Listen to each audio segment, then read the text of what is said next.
তাহলে পশ্চিমবঙ্গে আবার শুরু হচ্ছে অন্নপূর্ণা ভাণ্ডার। আর এই অন্নপূর্ণা ভাণ্ডারের হাত ধরেই পশ্চিমবঙ্গের মহিলাদের প্রতি মাসে ৩,০০০ টাকা করে দেওয়া হবে।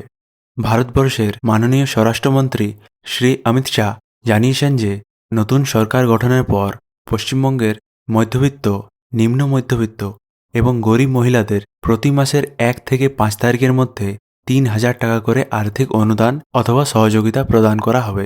এবার ব্যাপারটা হচ্ছে, এই অন্নপূর্ণা ভাণ্ডার প্রকল্প কবে থেকে চালু করা হবে এবং এই প্রকল্প অনুসারে কবে থেকে প্রতি মাসে মহিলাদের ৩,০০০ টাকা করে দেওয়া হবে।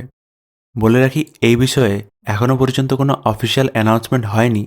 তবে সম্ভাবনা অনুযায়ী এবং এই টুইট অনুযায়ী আমার যতটা মনে হচ্ছে সেটা হচ্ছে, এই প্রকল্প অর্থাৎ অন্নপূর্ণা ভাণ্ডার প্রকল্প চলতি বছরের জুন মাস থেকেই শুরু হয়ে যাবে। আর হয়তো এই প্রকল্পের জন্য যে আবেদনের কাজ সেটা এই মাস থেকেই শুরু হয়ে যাবে। আবার আরেকটা প্রশ্ন যেটা অনেকেরই মাথায় থাকতে পারে সেটা হচ্ছে, এই প্রকল্পের জন্য আবেদনের পদ্ধতিটা কী হবে, অর্থাৎ অফলাইন পদ্ধতিতে আবেদন করা হবে নাকি শুধুমাত্র অনলাইন পদ্ধতিতেই আবেদন করা যেতে পারে।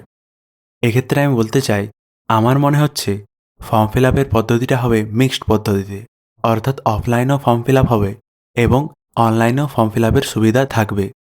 তবে আমার মনে হচ্ছে যে এই অন্নপূর্ণা ভাণ্ডার প্রকল্পটি খুব শীঘ্রই পশ্চিমবঙ্গে চালু হতে চলেছে এবং যেমনটা বললাম যে জুন মাস থেকেই এই প্রকল্পের জন্য টাকা দেওয়া শুরু হয়ে যেতে পারে। বাকি দেখা যাক যে কীরকম পদ্ধতিতে এই প্রকল্পের কাজ চালু করা হচ্ছে এবং ভবিষ্যতে যদি এর ফর্মটা বেরোয় তাহলে আমি আপনাদের ফর্মটা ফিল আপ করে দেখিয়ে দেব। আর ভবিষ্যতে অন্নপূর্ণা ভাণ্ডারের ফর্ম ফিল আপের পদ্ধতি জানতে আপনি আপনার ফর্ম বন্ধুকে সাবস্ক্রাইব করুন।